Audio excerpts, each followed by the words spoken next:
Hello students, welcome again in the online classes for Moment of Inertia, and this is 7th lecture in this series. Until now we have covered most of the theoretical part of this unit. हम किसी भी rigid body के rotational motion को कैसे mathematically explain करें, उसके लिए हमने अलग अलग क्वांटिटीज़ को डिफाइन किया। जैसे हमने स्टार्टिंग के लेक्चर्स में angular displacement, angular velocity, angular acceleration को डिफाइन किया। फिर हमने उसके बाद नेक्स्ट लेक्चर में centre of mass of any rigid body किया। फिर हमने उसके लिए kinetic energy of rotation discuss किया, जिसके अंदर ऑटोमेटिकली मोमेंट ऑफ इनर्शिया की मैथमेटिकल डेफिनेशन आई।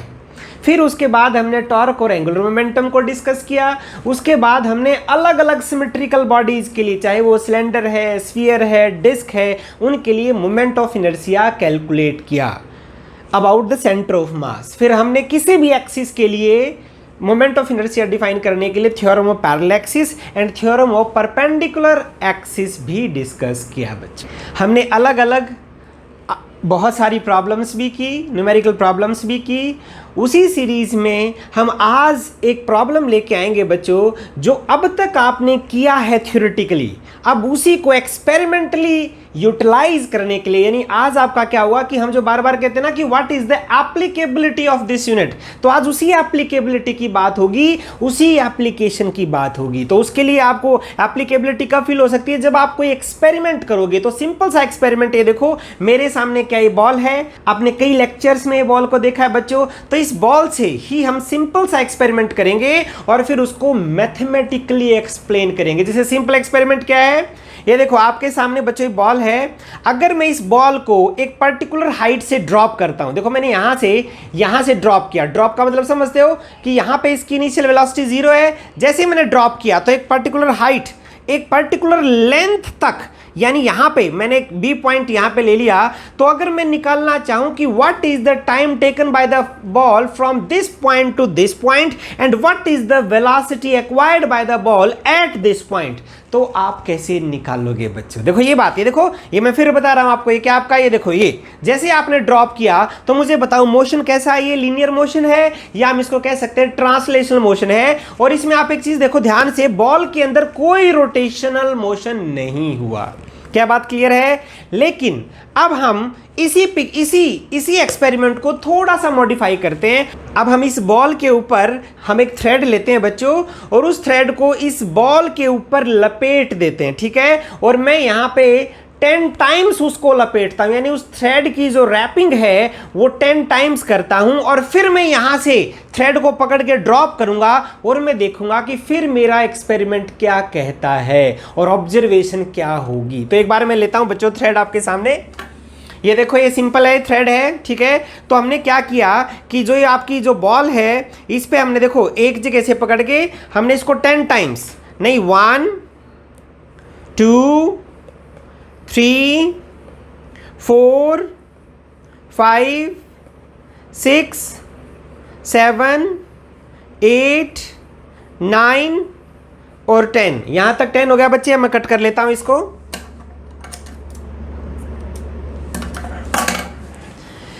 अब देखो यहां तक आपका 10 है, ठीक है। जैसे ही 10 है, अब मैंने क्या किया, अब ये देखो, ये इसको फ्री हैंड बोलेंगे ना थ्रेड को, तो फ्री हैंड को मैं अपने हाथ में पकड़ लेता हूं। अब मैं इसको नहीं छोड़ूंगा, लेकिन अब मैं बॉल को, देखो ना, अब मैं बॉल को छोड़ता हूं बच्चों। अब बॉल को अगर आप छोड़ोगे तो स्लो मोशन में एक बार हम देखते हैं कैसा मोशन आएगा। ये देखो ध्यान से देखो बच्चों, अगर मैं बॉल को हल्के हल्के से छोड़ रहा हूं, ये देखो यहां पे क्या आ रहा है, इसका एक रोटेशनल मोशन आ रहा है ना। ये रोटेशनल मोशन भी है और ट्रांसलेशनल मोशन भी है, यानी ये बॉल नीचे भी जा रही है लेकिन रोटेट करते हुए जा रही है। नहीं, देखो ध्यान से आप देखो इसको, मैं यहां पे आपके 10 रोटेशन है, तो मैं यहां से इस बॉल को बच्चों छोड़ता हूं। ये देखो छोड़ा मैंने, ये देखो जैसे ही छोड़ा आपने देखा ना कि यहां पे क्या था कि रोटेशनल मोशन भी था और ट्रांसलेशनल मोशन भी था। अब इसमें निकालना क्या, निकालना में वही है कि पूरी जो स्ट्रिंग लेंथ है, ये देखो ना, मान लो आपकी पूरी स्ट्रिंग लेंथ है, तो जब तक लास्ट मोमेंट तक, ये देखो ना, आप इसको छोड़ रहे हो, तो जैसे ही स्ट्रिंग का जब एंड आया, ये देखो यहां पे जिस पॉइंट पे स्ट्रिंग का एंड आया, यानी वहां तक ये बॉडी एक लेंथ कवर कर लेगी ना, आपकी जो हाइट है एक हाइट कवर करेगी ना, उस पॉइंट पे आपको वेलोसिटी निकालनी है।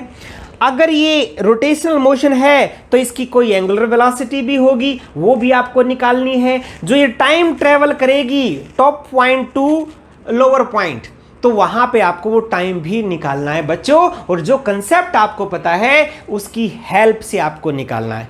थ्योरेटिकली निकालो, घर में ही एक्सपेरिमेंट भी करके देखो, कोशिश करो कि आप टाइम को नोट कर पा रहे हो या नहीं। ठीक है ना बच्चों? तो मैं फिर रिपीट कर रहा हूं, हमने क्या किया कि देखो 2 पॉइंट A to B हमने बॉल को ड्रॉप किया है। तो यहां पे हम 2 तरह के मोशन स्टडी कर रहे हैं। एक आपका लीनियर मोशन हम करेंगे, ये तो बड़ा सिंपल सा केस है, आप कर सकते हो। दूसरा केस हम क्या करेंगे, जब बॉडी के अंदर रोटेशनल मोशन है। ठीक है, तो जो प्रॉब्लम मैंने आपको बताई है बच्चे, वही मैंने बोर्ड पे भी लिखी हुई है, आप भी नोट कर सकते हैं अपनी कॉपीज में। ये देखो, a string is wrapped, string देखो, स्ट्रिंग आपके सामने है, ये स्ट्रिंग है बच्चों आपका। A string is wrapped 10 times, यानी इसके ऊपर मैंने बताए थे ना, यहां पे क्या थे, 10 टाइम्स इसको मैंने रैप किया था। A string is wrapped 10 times around the hollow ball. अब इंपॉर्टेंट बात ये है कि आपकी जो बॉल है ये सॉलिड है या होलो है, क्योंकि रोटेशन जब आएगा तो मोमेंट ऑफ इनर्शिया तो आएगा ही बच्चों। Around the hollow ball of radius 3 centimetre. अब इसकी रेडियस, अब रेडियस तो दी जाएगी ना आपको, यहां पे रेडियस अप्रोक्सीमेटली क्या 3 सेंटीमीटर है। एंड मास 150 ग्राम, इस बॉल का मास है 150 gram. The free end of the string is held in place. जो मैंने बोला था ना कि हाथ में जो मैंने पकड़ा था वो फ्री एंड था ना स्ट्रिंग का, तो अपने हाथ में पकड़ लिया मैंने। The free end of the string is held in place and the ball is released from the rest. यानी ऊपर इनिशियल वेलोसिटी आपकी क्या है, 0। Ball is release from the rest after the full string length, यानी पूरा जैसे string की length वो कवर करेगा, उसके बाद क्या होगा, calculate the velocity of centre of मास। अब ये देखो ना, अब इसके अंदर देखो सेंटर ऑफ मास तो होगा ही ना बच्चों, तो हमें उसकी वेलोसिटी निकालनी है एंड इट्स एंगुलर स्पीड, और उसी की हमें एंगुलर वेलोसिटी भी निकालनी है। Find the time taken for the string length, वो जो time from top to down लेगा वो भी हमें निकालना है।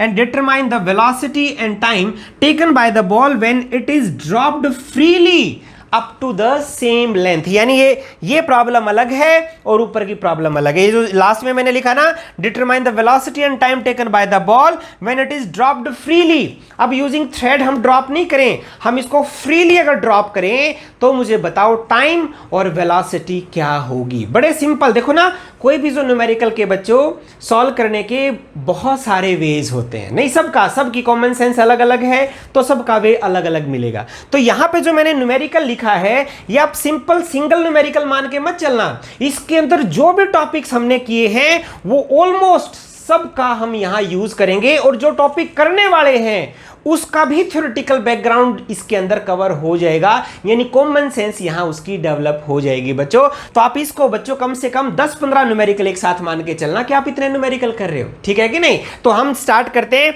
इससे, determine the velocity and time taken by the ball when it is dropped freely up to the same length. कि अगर मैं किसी पॉइंट से बॉल को ड्रॉप करूं किसी पॉइंट तक, और वो पॉइंट तो ये लेंथ आपकी दे ही रखी है, लेंथ कितनी होगी, ठीक है। तो यहां पे टाइम और वेलोसिटी क्या होगी। ये इनिशियल पॉइंट है, suppose initial point of the ball is A, and when it is freely dropped, then after some time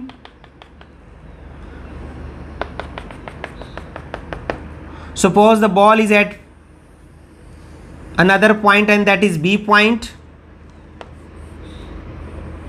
ठीक है। सेंटर ऑफ मास मुझे बताओ इस बॉल का कहां पे होगा, सेंटर पे ही होगा बच्चों। ये होलो बॉल है, सिमेट्रिकल स्फीयर आपका। अब यहां पे दिया क्या हुआ है, initial velocity 0 and you have to determine the final velocity and the time taken from A to B and consider h be the length between the 2 points, और वी कैन से हाइट। और मुझे बताओ बच्चों ये h क्या आएगा, h मुझे बताओ h कैसे आएगा, क्या दिया हुआ है, a string is wrapped 10 times, ठीक है। तो 10 टाइम्स अगर दिया हुआ है तो 10 टाइम्स, अब ये देखो ना, अगर वो एक बार एक लूप अगर वो स्ट्रिंग बनाएगा तो उसके अंदर कितनी सर्कमफ्रेंस होगी, 2πr। तो 10 टाइम्स अगर बनाएगा तो वहां स्ट्रिंग की लेंथ आ जाएगी ना, और वही आपकी हाइट है। तो हाइट यहां पे क्या हो जाएगी, 10 टाइम्स ऑफ 2πr। तो ये लेंथ होगी ना आपकी, so it is 10 multiplied by 2 multiplied by 3.14 multiplied by radius आपका क्या दिया हुआ है, रेडियस आपका 3 सेंटीमीटर, 3 सेंटीमीटर। तो अगर हम इसको सॉल्व करेंगे तो यहाँ पे आ जाएगा बच्चों 188.4 सेंटीमीटर। क्लियर? यानी यहाँ पे हमारी हाइट तो आ चुकी है। अब अगर हाइट आ गई है तो अब बस आपको बताना है कि बॉल को अगर यहाँ से ड्रॉप करें तो यहाँ तक वो टाइम कितना लेगी और यहाँ पे वेलोसिटी कैसे आएगी। इसको हम दो अलग अलग मेथड से निकालेंगे। एक हम काइनेमेटिक्स की इक्वेशन लिखेंगे बच्चों और एक हम कंजर्वेशन ऑफ एनर्जी का यूज करेंगे। तो पहले एक बार हम लिखते हैं काइनेमेटिक्स की इक्वेशन। आपको पता है जैसे आपको फाइनल वेलोसिटी अगर निकालनी है, इनिशियल वेलोसिटी दिया हुआ एक्सेलरेशन टू ग्रेविटी, यहाँ पे क्या जी है, जी एक्सेलरेशन टू ग्रेविटी।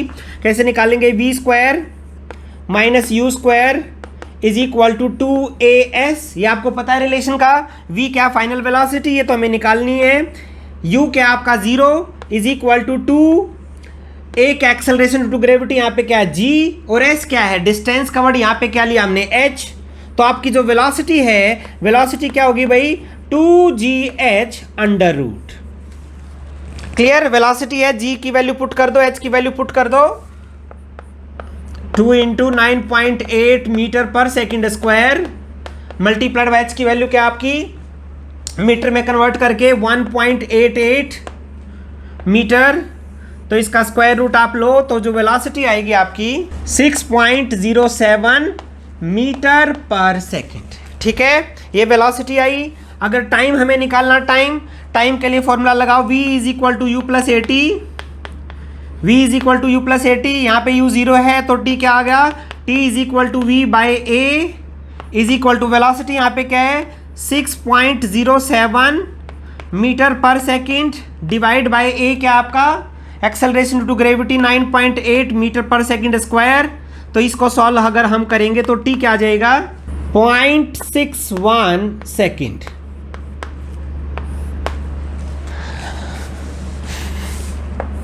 अब यहां पे देखो बच्चों हमने कि अगर हम A टू B ड्रॉप करेंगे तो यहां पे वेलोसिटी जो ये गेन करेगा centre of mass linear velocity वो क्या आएगी 6.07 मीटर पर सेकेंड, और कितने टाइम में 0.61 सेकेंड में ये इस लेंथ को कवर करेगा। अब ये देखो ये एक हमने काइनेमेटिक्स की इक्वेशन से निकाला। अब इसी को हम कर सकते हैं बच्चों according to the conservation of energy. अब कंजर्वेशन ऑफ एनर्जी क्या होती है, total energy at this point A should be equal to the total energy at this point B. अब मुझे बताओ ए पे तो एनर्जी क्या है, ए पे काइनेटिक एनर्जी तो 0 है क्योंकि आपकी वेलोसिटी 0 है। So the entire energy at A is the potential energy with respect to point B. और मुझे बताओ पोटेंशियल एनर्जी क्या होती है mgh। So mgh is the total energy at point A, और बी पे मुझे बताओ अब पोटेंशियल एनर्जी जो विद रिस्पेक्ट टू बी होगी वो तो 0 होगी। तो यहाँ क्या सिर्फ काइनेटिक एनर्जी, और काइनेटिक एनर्जी आपकी क्या है हाफ ऑफ mv स्क्वायर। तो लगाओ यहाँ पे according to the conservation of energy, according to conservation of energy, conservation of energy आपका क्या हुआ relation at B kinetic energy half mv square is equal to the potential energy at A mgh। ये देखो भाई simple way में लिख सकते हैं, यहां से m से m कैंसिल, 2 को इस तरफ ले जाओ तो v क्या होगा आपका v is equal to 2gh under root. ये देखो ये रिलेशन आया ना, क्योंकि देखो आप किसी भी कॉमन सेंस को यूज करो, कोई भी फिजिक्स के फॉर्मूले अगर आप सही ढंग से यूज कर पा रहे हो तो आंसर तो बच्चों हमेशा सेम ही आएगा। क्या ये क्लियर है? ये हमने बड़ा सिंपल केस लिया था कि जब आपने ड्रॉप किया तो यहां टाइम और वेलोसिटी क्या आया। अब हम करते हैं सेकंड केस जो हमारा मेन केस है। मेन केस का क्या है आपका, जब आपने यहां थ्रेड को रैप किया तब उसके बाद अगर वो रिलीज किया तो अब इसके अंदर क्या आएगा, रोटेशनल मोशन आएगा ना। तो मुझे बताओ अगर यहां रोटेशनल मोशन आएगा, ये देखो मैं फिगर आपके सामने एक बार बना रहा हूं, सेम हाइट है, हाइट आपकी सेम है, ये आपका पॉइंट है, ये ball at point A and ball at point B.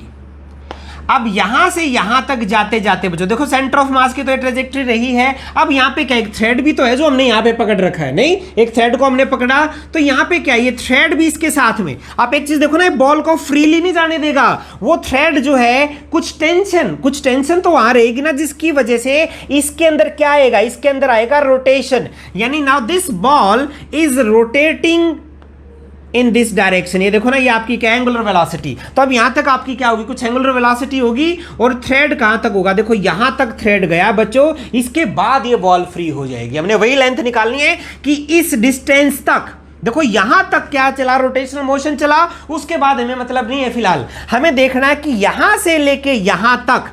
अब ये जो सेंटर ऑफ मास है, अब आपका ये क्या सेंटर ऑफ मास, आपका सेंटर ऑफ मास, तो इसकी वेलोसिटी क्या होगी, वो suppose it is a VCM, ठीक है। यहां पे हम ले लेते हैं सेंटर ऑफ मास, क्योंकि यहां रोटेशन भी आ गया ना, यहां दोनों मोशन आपके हैं, यहां ट्रांसलेशनल मोशन भी है और रोटेशनल मोशन भी। अगर दोनों मोशन है तभी हमने यहां जो लीनियर वेलोसिटी उसको नाम दे दिया वेलोसिटी ऑफ सेंटर ऑफ मास, और एक आपका क्या है, एंगुलर वेलोसिटी। तो अब आपको इस बी पॉइंट पे VCM निकालना है, ओमेगा निकालनी है, और टाइम A to B कितना लगेगा आपको वो निकालना है। कॉमन सेंस से एक बार सोचो बच्चों, इस प्रॉब्लम में ज्यादा टाइम लगेगा या इस प्रॉब्लम में ज्यादा टाइम लगेगा, यानी बॉडी को कवर करने में, इस बॉल को कवर करने में यहां से यहां जो टाइम लगेगा और यहां से यहां जो टाइम लगेगा, किस में ज्यादा होगा। अब सोचो, यहां पे तो फ्रीली हमने छोड़ दिया था, लेकिन यहां तो थ्रेड ऊपर है ना, यानी थ्रेड की वजह से तो हो सकता है कुछ टाइम कम हो। कॉमन सेंस से तो ऐसा ही लग रहा है ना बच्चों। आप एक बार इस वीडियो को पॉज करके अपने जो अब तक आपने एंगुलर वेलोसिटी या काइनेटिक एनर्जी ऑफ रोटेशन के फॉर्मूलेज किए हैं, उसको ध्यान में रखते हुए इस प्रॉब्लम को सॉल्व करने की कोशिश करो बच्चों। दो मेथड्स हैं, जैसे मैंने बताया ना, एक आपका काइनेमेटिक्स की इक्वेशन है और एक आपका कंजर्वेशन ऑफ एनर्जी की इक्वेशन है। दोनों मेथड्स यहां भी लग सकते हैं, तो दोनों मेथड्स लगाओ और निकालो कि आपका वेलोसिटी क्या होगा, ओमेगा क्या होगा, टाइम क्या होगा और इफेक्टिव एक्सेलरेशन क्या होगा। वीडियो को पॉज करके एक बार आप खुद ट्राई करो बच्चों इसको सॉल्व करने के लिए। हाँ बच्चों, क्या आप लोगों ने ट्राई? मुझे पूरी उम्मीद है कि कुछ बच्चों ने अच्छे ढंग से ट्राई किया है और वो कुछ हद तक इसको सॉल्व भी कर पाए हैं, लेकिन बहुत सारे अभी भी ऐसे बच्चे हैं जिन्होंने ट्राई नहीं किया। मैं फिर रिपीट कर रहा हूं बच्चों, आप इसको जस्ट एक न्यूमेरिकल मान के मत चलो। आपने जो अब तक किया है उसकी यहाँ एप्लीकेबिलिटी है, जो आप आगे करोगे उसकी यहाँ कॉमन सेंस है। जैसे आप आगे करोगे ना, acceleration of a rigid body on inclined plane और फ्लाई व्हील का तो आप एक्सपेरिमेंट भी करते हो लैब में बच्चों, तो उन सब की जो कॉमन सेंस या जो थ्योरी है वो हम यही कर रहे हैं बच्चों। अगर आपको ये क्लैरिटी है तो उसमें आपको कोई प्रॉब्लम आएगी भी नहीं और वो आप खुद भी कर सकते हो फिर, ठीक है कि नहीं? तो कोई बात नहीं, अब मैं आपको समझाऊंगा, इसीलिए आप फोकस करके बहुत केयर करते हुए बच्चों इसको समझो। तो मैंने आपको क्या बताया, अब जो सेकंड पोर्शन है जहां पे आपका स्ट्रिंग था, अगर मैंने स्ट्रिंग को यहां पकड़ लिया तो यहां क्या होगा बच्चों, देखो कैसा मोशन आएगा, एक आपका रोटेशनल मोशन आएगा और एक आपका लीनियर मोशन आएगा। कहां तक? एक पर्टिकुलर पॉइंट तक। तो ये लेंथ हम निकाल चुके हैं, ये आपकी क्या है, h, और ये h आपकी क्या है, 188.4 सेंटीमीटर, ये आपकी थी स्ट्रिंग लेंथ। स्ट्रिंग के बाद ये फ्री हो जाएगा, फिर आगे जाएगा, हमें उससे कोई मतलब नहीं है। तो अब आप यहां तक देखो कि यहां तक वेलोसिटी कैसे आएगी, सेंटर ऑफ मास की एंगुलर वेलोसिटी कैसे आएगी, टाइम कैसे आएगा और इफेक्टिव एक्सेलरेशन कैसे आएगा। तो मैं यहां पे, जैसे मैंने यहां दो टेक्निक अलग अलग यूज किया था ना, एक काइनेमेटिक्स के रिलेशन यूज किए थे, एक आपका कंजर्वेशन ऑफ एनर्जी यूज किया था, तो सेम देखो मैंने बताया कि पैटर्न वही है बच्चों। तो हम यही यूज करें एक बार, कंजर्वेशन ऑफ एनर्जी। तो यहां पे लगाई इस प्रॉब्लम पे, for this problem apply conservation of energy. So according to conservation of energy, according to conservation of energy, मुझे बताओ यहां पे क्या है, total energy point A, total energy at point A and total energy at point B. आप देखो ना, additional energy तो इस प्रॉब्लम में देखो ना, जब आपने ये ऐसे ड्रॉप किया था कि एडिशनल एनर्जी तो कहीं से नहीं आई थी ना, तो यहां पे क्या होगी, टोटल एनर्जी एट पॉइंट ए। मुझे बताओ एट पॉइंट ए पे टोटल एनर्जी क्या भी, ग्रेविटेशनल पोटेंशियल एनर्जी। अब वो क्या है, ये आपका एच है, तो वहां पे एनर्जी ये क्या होगी आपकी mgh। तो आपकी टोटल एनर्जी ऊपर क्या है बच्चों, हम यहां लिख सकते हैं energy at A is equal to energy at B. चलो ये होगा ना कि energy at A is equal to energy at B. मुझे बताओ एनर्जी एट ए क्या है, वो तो आपकी पोटेंशियल एनर्जी है mgh इज इक्वल टू, अब मुझे बताओ एनर्जी एट बी क्या है। अब यहाँ पे देखो बच्चे, विद रिस्पेक्ट टू बी तो कोई पोटेंशियल एनर्जी नहीं है, तो यहाँ पे आपकी एनर्जी क्या है, एक आपका यहाँ तक जो वेलोसिटी एक्वायर कर चुका है, जो ट्रांसलेशनल वेलोसिटी है, तो एक आएगी उसकी kinetic energy half of M V square, और एक आपका क्या है, जब ये रोटेशन में है, देखो ना, कंटिन्यूस रोटेशन में है, अगर ये रोटेशन में है तो बच्चों एक इसकी ओमेगा आ चुकी है ना, तो एक इसकी एनर्जी आएगी काइनेटिक एनर्जी ऑफ रोटेशन, यानी एक आपकी क्या होगी, one kinetic energy is because of rotation plus one kinetic energy is because of translational. ये देखो क्लियर है, तो यहां पे क्या हो जाएगा आपका M G H is equal to, अब रोटेशन में क्या आपका half of I omega square, पता है आप लोगों को काइनेटिक एनर्जी ऑफ ट्रांसलेशनल क्या होगा आपका half of M V C M square, क्योंकि यहाँ पे हमने मान के चले ना बी पॉइंट पे आपकी वेलोसिटी क्या है वी सी एम, ये देखो ना, ये आपकी काइनेटिक एनर्जी है, तो इसी के इक्विवेलेंट आपकी एनर्जी है, मास के इक्विवेलेंट क्या है मोमेंट ऑफ इनर्शिया, और वी के इक्विवेलेंट आपकी क्या है ओमेगा, और ओमेगा और वी में रिलेशन क्या है आपको पता ही है, V is equal to R omega, ठीक है बच्चों, तो यहाँ पे ओमेगा क्या हो जाएगा आपका, omega is equal to V C M by R, यहाँ पे पुट कर दो आप M G H is equal to half of, अब मोमेंट ऑफ इनर्शिया मुझे बताओ फॉर होलो बॉल, अब होलो बॉल के लिए मोमेंट ऑफ इनर्शिया बताओ क्या होगा, I is equal to I, अभी हमने किया था बच्चों लास्ट लेक्चर्स में 2/3 M R square, where M is the mass and R is the radius, R क्या आपका radius of this ball, clear, तो यहाँ पे क्या होगा, I is equal to 2/3 M R square, omega आपका क्या है, omega is equal to V C M by R, so V C M square by R square plus half of M V C M square, clear. अब यहां से देखो 2 से 2 cancel, R square से R square cancel, M जी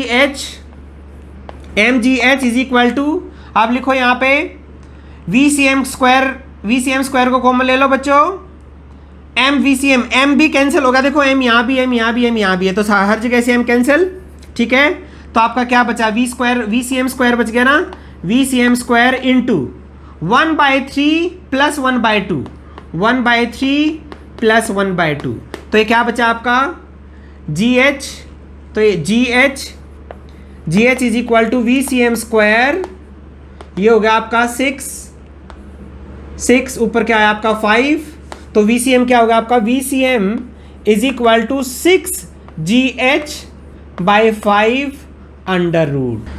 अब अगर इसमें बच्चों जी की वैल्यू पुट करो, यहाँ पे देखो ये 6 इंटू 9.8 मीटर पर सेकेंड स्क्वायर, एच की वैल्यू आपकी क्या है 1.88 मीटर डिवाइड बाय 5, सब एसआई यूनिट्स में है, इसका अंडर रूट लोगे तो जो वीसीएम की वैल्यू है 4.70 मीटर पर सेकेंड।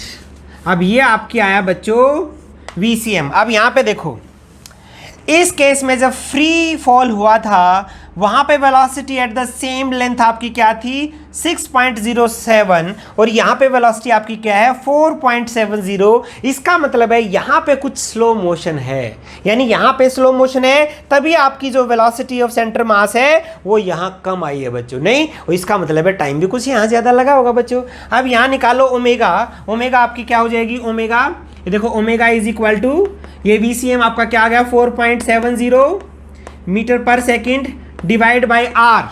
अब आर बताओ, आर आपको पता ही रेडियस क्या है, रेडियस 3 सेंटीमीटर है, मीटर में कन्वर्ट करेंगे तो क्या हो जाएगा 0.03 मीटर। इसको अगर सॉल्व किया तो जो ओमेगा आप 156.66 रेडियन पर सेकेंड, ये आपकी आ गई बच्चों ओमेगा। ठीक है, ओमेगा आपकी आ चुकी है, वीसीएम आपका आ चुका है। अब निकालो टाइम।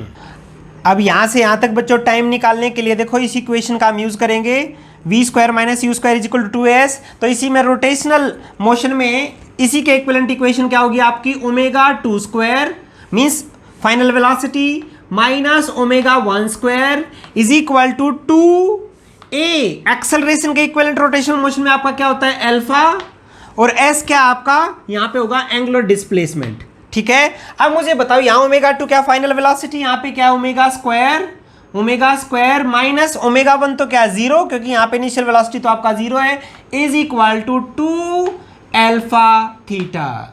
अब यहां से क्या आएगा, देखो यहां से थीटा, अब थीटा मुझे बताओ, यानी टोटल एंगुलर डिस्प्लेसमेंट यहां से लेके यहां तक, क्या आपको पता है ना एंगुलर डिस्प्लेसमेंट यानी कितने सारे एंगल्स बने यहां से यहां तक। मुझे बताओ यहां पे जो थ्रेड के कितने रोटेशन थे बच्चों, 10 थे ना, तो टोटल एंगल कितने बनेंगे, यानी 10 टाइम्स इसने फुल रोटेशन किया तो ऑटोमेटिकली फुल रोटेशन में कितना एंगल चेंज होता है आपका 2 पाई।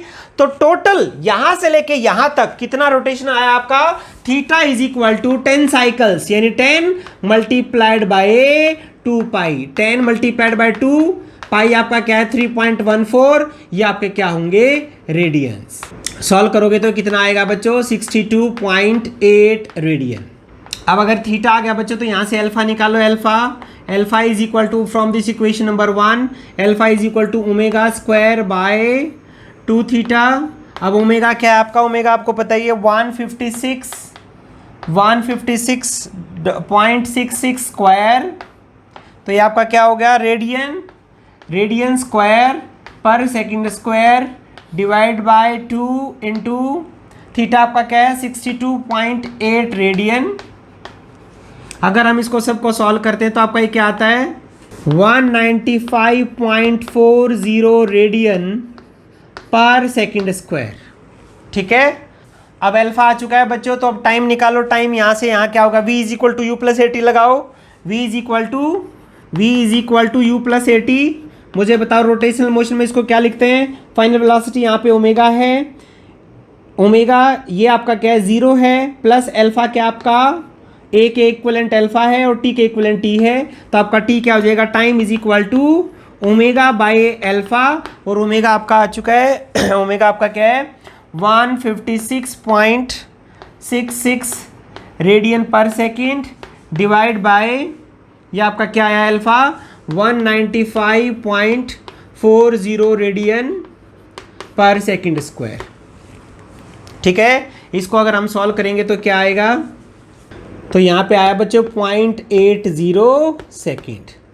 अब यहाँ पे जो टाइम आया देखो ना, इसके लिए जो time from A to B, यहाँ पे टाइम अब क्या आया t is equal to 0.80 second. ये देखो ना यहाँ इस प्रॉब्लम में टाइम आया था बच्चों 0.61 सेकेंड, यहाँ पे आया 0.81 सेकेंड, तो यहाँ पे ज़्यादा टाइम लगा ना, क्योंकि यहाँ कुछ टाइम जो रोटेशन में भी तो लगा ना, बहुत सारी जो एनर्जी है उसका रोटेशनल काइनेटिक एनर्जी की फॉर्म में चलेगी, तभी यहाँ पे जो अफेक्टिव एक्सेलरेशन है देखो ना, यहाँ पे तो एक्सेलरेशन आपका क्या है g 9.8 मीटर पर सेकेंड स्क्वायर, तो यहाँ पे जो अफेक्टिव एक्सेलरेशन है अब वो कम हो जाएगा ना VCM के लिए, क्योंकि देखो ना VCM का रेट भी तो यहाँ से यहाँ कम हुआ था, तो यहाँ पे जो अफेक्टिव एक्सेलरेशन है उसको नाम देंगे acceleration of the centre of मास, यहां से वो क्या आपका एक्सेलरेशन ऑफ सेंटर ऑफ मास। तो अब आपको ACM अगर निकालना पड़े तो कैसे निकालेंगे, देखो यहां से हम निकाल सकते हैं, आपका ACM क्या होगा, we know that alpha is equal to V is equal to R omega है, तो आपको पता है A is equal to R alpha होगा।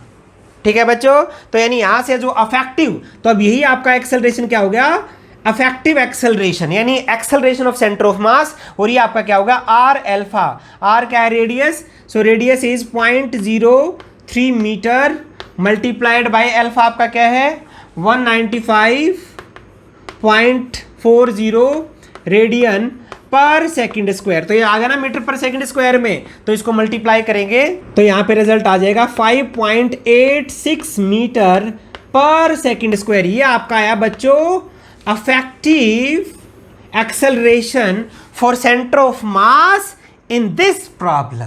क्या ये बात क्लियर है? तो देखो जो हमारा एम था बच्चों इस प्रॉब्लम में कि हमें वेलोसिटी निकालनी है, एंगुलर वेलोसिटी निकालनी है, टाइम निकालना है, एक्सेलरेशन निकालना है, वो हमने एक टेक्निक से कर लिया है बच्चों। नहीं, लेकिन अब मैं बार बार कह रहा हूं ना, आप सोचो जरूरी थोड़ा एक सिर्फ यही वे होगा, और भी तो आपका मेथड हो सकता है बच्चों। तो अब हम करते हैं एक और मेथड कि हम और कैसे कर सकते हैं। क्या ये क्लियर है बच्चों? अब दूसरे मेथड में बच्चों हम जो यूज करेंगे, हम यूज करेंगे यहाँ पे टॉर्क का। नहीं, क्योंकि अभी हमने यहाँ पे टॉर्क का कोई यूज नहीं किया ना, यहाँ पे हमने बस कंजर्वेशन ऑफ एनर्जी का यूज किया था। एक्चुअली में हो यहाँ पे क्या रहा है, एक चीज देखो आप, ऊपर आपका क्या है स्ट्रिंग है ना, स्ट्रिंग, तो स्ट्रिंग से लेके बॉल तक। ये देखो ना, ये जो बॉल है क्यों फ्री नहीं है, क्योंकि वो स्ट्रिंग के साथ बंधी हुई है बच्चों। अब स्ट्रिंग ऊपर टाइट है, वो हमने पकड़ रखा है, तो उसके वहां पे कुछ ना कुछ तो टेंशन होगा ना बच्चों, जो स्ट्रिंग में टेंशन है। तो अब उसी की हेल्प से अभी जो टेंशन है वो टेंशन है, उसी की वजह से यहाँ पे रोटेशनल इफेक्ट है, और रोटेशनल इफेक्ट ऑफ फोर्स क्या होता है आपका, टॉर्क। तो हम यहाँ बनाते हैं, देखो वही, मान लो आपने यहाँ पे उसका एंड फिक्स कर दिया आपका स्ट्रिंग का, तो किसी भी मोमेंट पे आपकी देखो बॉल आ गई यहाँ पे, देखो ठीक है, यहां तक ये घूमते घूमते बच्चों आ गई। तो इसके अंदर यहां पे क्या, suppose the angular velocity is omega and the velocity of the centre of mass is VCM and the acceleration of the centre of mass is ACM। क्या क्लियर है बच्चों? और यहां पे जो आपने जो एंड फिक्स कर दिया ऊपर, and suppose T is the tension, देखो ना टेंशन तो एक है ही ना, जो यहाँ पे टेंशन है स्ट्रिंग के अंदर है। अगर वो टेंशन ना हो तो फिर बच्चे रोटेट ही नहीं करेगा। अगर हम छोड़ दें इसको, देखो टेंशन जब नहीं होगी, जब हम छोड़ दें तो स्ट्रिंग के साथ ही बॉल चली जाएगी, लेकिन आपने स्ट्रिंग को पकड़ के रख रखा है, तभी यहाँ टेंशन है, और उस टेंशन की वजह से ही आपका रोटेटिंग इफेक्ट है बच्चों। अगर वो टेंशन है तो, यानी यहाँ पे मान लो आपका रेडियस है R, तो जो टॉर्क है वो टॉर्क यहाँ पे क्या होगा, rotational effect of the force. Torque यहाँ पे क्या होगा बच्चों इस केस में, तो जो टाउ है, जो टॉर्क है वो क्या होगा, रोटेशनल इफेक्ट ऑफ फोर्स। मुझे बताओ, देखो इस पर्टिकुलर पॉइंट पे देखो, R ये है, T ये है, दोनों में एंगल क्या आपका 90 डिग्री, तो R क्रॉस F क्या हो जाएगा, RF sine of 90, sine of 91 होता है, तो टाउ आपका क्या हो जाएगा R, एंड फोर्स आपका क्या है T। देखो ना, ये आ गया ना आपका टॉर्क, जो रोटेशनल इफेक्ट है। तो अगर हम इस पे लिखें सारी टॉर्क, जितनी भी टॉर्क इस पे लगी हुई है, देखो summation of all the torques, देखो ना summation of all the torque is always equal to, ये देखो ये हो गया आपका all torque means all forces. जैसे लीनियर मोशन में फोर्सेस होते हैं, तो वहां पे F इज इक्वल टू हम क्या लिखते हैं, MA, तो यहां मैं लिख सकता हूं ऑल टॉर्क्स में be written as F is equal to MA। देखो ना आप लिखते हो वहां पे F is equal to MA, तो मुझे बताओ रोटेशनल मोशन में क्या हो जाएगा, tau is equal to M की इक्विवेलेंट क्वांटिटी I है और एक इक्विवेलेंट क्वांटिटी आपकी अल्फा है। तो यहाँ पे sum of the all torque में be written as I alpha. क्या हम लिख सकते हैं बच्चों ये? और मुझे बताओ टोटल टॉर्क कितनी है, टॉर्क तो इस पे एक ही लगी हुई ना बिकॉज ऑफ द T, तो क्या आपका RT, so RT is equal to I alpha, equation number 1 and equation number 2।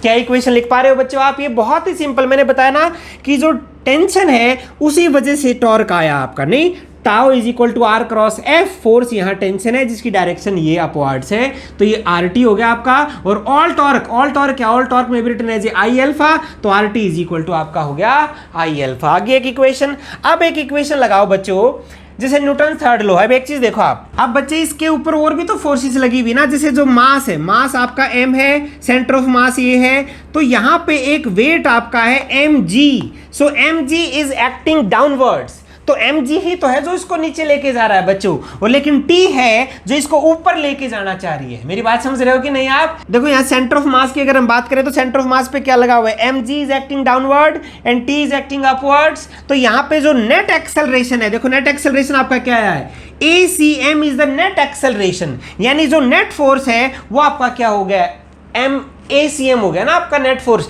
तो यहाँ पे हम लिख सकते हैं sum of all the forces, sum of all the forces on this body. अब मुझे बताओ इस पे कितनी फोर्सेस लगी हुई है, टोटल फोर्स इस पे कितनी है? देखो mg डाउनवर्ड है, mg बड़ी है बच्चों, mg डाउनवर्ड है, t ऊपर है तो माइनस में आ जाएगा, mg माइनस t। क्या मैं लिख सकता हूं, this is the sum of all the forces on this ball. अब मुझे बताओ सारी फोर्सेस का रिजल्ट क्या आ रहा है भाई, उसी की वजह से तो यहाँ पे एक मोशन है ना ACM में, तो नेट फोर्स आपका क्या है, F is equal to MA, तो यहाँ पे क्या हो जाएगा, net result would be equal to mass acceleration of centre of mass and that is equal to mg minus t, and this is equation number 3। क्या क्लियर है बच्चों? यहां पे हमने लिखा सम ऑफ ऑल टॉर्क्स, यहां हमने लिखा सम ऑफ ऑल फोर्सेस। ओके, ये आपका आ गया। और सम ऑफ ऑल फोर्सेस क्या होता है, जितनी भी फोर्स हैं उसी की वजह से तो इसके अंदर ये एक्सेलरेशन आया है बच्चों A, तो ये आपका क्या आ गया, MACM। यही हमें निकालना है ACM क्या आएगा इस मेथड से, ठीक है। अब यहां करो भाई, अब T के अंदर देखो जो T की वैल्यू है वो यहां से यहां पुट कर दो बच्चों। T की वैल्यू आपकी क्या है, I अल्फा बाय R, तो यहां पे देखो MACM is equal to mg minus t की वैल्यू पुट करो यहां से I अल्फा बाय R। अब आई की वैल्यू आपको पता ही, यहाँ पे जो होलो आपका जो बॉल है उसके लिए आई की वैल्यू क्या है, that is equal to M G minus I आपका क्या है 2/3 M R square alpha. Alpha को अगर मैं एसीएम की फॉर्म में लिखूं, आपको पता है एल्फा और एसीएम का रिलेशन क्या है, अगर मैं लिखूं यहाँ पे रिलेशन जैसे V is equal to R omega है तो क्या हो जाएगा ACM is equal to R alpha. ये रिलेशन पता है ना आप लोगों को, ACM is equal to R alpha. तो यहाँ पे रख दो एल्फा की जगह रिलेशन रख दो बच्चों, एल्फा क्या हो जाएगा आपका ACM by R, ACM by R और आर स्क्वायर हो गया, आर स्क्वायर से आर स्क्वायर कैंसिल आपका, तो यहाँ पे क्या बचा आपका MACM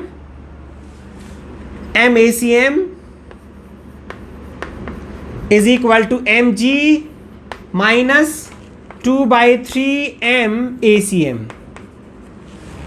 अब इस ACM देखो मास मास मास मास को भी कैंसिल कर दो भाई, सब मास कैंसिल, तो आपका क्या बचा ACM को आप इसी टर्म को यहां ले आओ, G बच गया आपका, G इज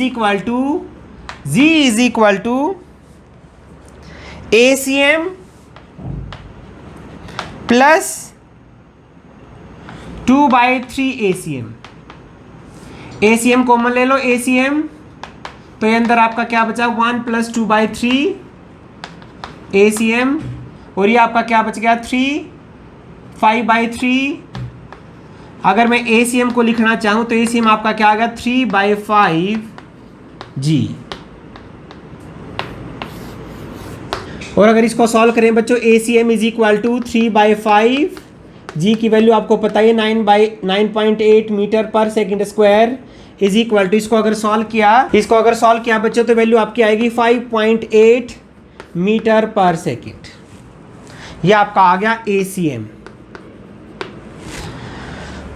हमने एक अलग टेक्निक से बच्चों टेंशन का टॉर्क का यूज करते हुए आपका अफेक्टिव एक्सेलरेशन निकाला सेंटर ऑफ मास का, वो आपका क्या 5.8 मीटर पर सेकंड स्क्वायर। अगर हमने नॉर्मल काइनेमेटिक्स जो कंजर्वेशन ऑफ एनर्जी का यूज किया था तो वहां पे देखो अल्फा आपका क्या आया था, अल्फा मैंने लिखा हुआ है ये जो सॉरी ACM आपका क्या था 5.86 metre per second square, 5.8 metre per second square, तो ऑटोमेटिक सेम ही आया बच्चों। तो यहाँ पे अगर आपका ACM आ चुका है तो यहाँ वेलोसिटी भी निकाल सकते हो, टाइम भी निकाल सकते हो और ओमेगा भी निकाल सकते हो। देखो बच्चों आपने इसी प्रॉब्लम में हमने जो आज ये प्रॉब्लम की, आपकी जो सिंपल सी प्रॉब्लम थी ये, और हमने अगर रोटेशन इसमें होता है तो वो हमने इसको अलग अलग मेथड से, ठीक है। और आप एक चीज देखो जितने भी हमने अब तक इस यूनिट के अंदर फॉर्मूले किए थे हमने ऑलमोस्ट हर फॉर्मूले को, हर कंसेप्ट को यहां पे यूज किया है, सिर्फ एंगुलर मोमेंटम के कंसेप्ट को छोड़ के। आप एक चीज देखो ना, तो यानी यहां पे मैंने तभी बोला था ना कि एप्लीकेबिलिटी आप यही फील कर सकते हो बच्चों। तो जो बच्चा इसको पूरी तरह से समझ पाया है, जो लिख पाया है, उस बच्चे को कमेंट्स में जरूर आपको एक चीज लिखनी है बच्चों कि ओके डन सर, मतलब हमने ये कर लिया अपनी तरफ से। तो ये सब बच्चों को जरूर लिखना है जिससे मुझे पता चलेगा कि आपने पूरा जितने भी मैंने अलग अलग देखो यहाँ पे आप 10 to 15 न्यूमेरिकल्स बोल सकते हो बच्चों कि हमने इसमें वो सारे कवर किए हैं। तो मुझे उसी से पता चलेगा कि आपने ये अपनी तरफ से पूरा कर लिया है और आपने नोट्स भी बनाए हुए हैं बच्चों। तो आपको कमेंट्स में जरूर लिखना है ओके डन सर, ठीक है बच्चों। तो अब जो नेक्स्ट हम आर्टिकल करेंगे वो तो बहुत ही, अगर आपने ये समझ लिया ना, अब वो कुछ भी नहीं है, वो तो 5 मिनट की आर्टिकल, अगर ये समझ लिया तो बच्चे आपने जो नेक्स्ट आपका होगा ना acceleration of a rigid body on a inclined plane. अगर इंक्लाइंड प्लेन है तो ये बॉडी, अभी तो आपका देखो ना ये सीधा प्लेन था ऐसे, अगर ये इंक्लाइंड प्लेन पे बॉडी अगर आ रही है तो इसके अंदर जो रोटेशनल मोशन होगा तो वहां पे जो इफेक्टिव आपका एक्सेलरेशन होगा वो क्या होगा, वो हम करेंगे नेक्स्ट लेक्चर में बच्चों। ओके बच्चों, ओके बाय बच्चों।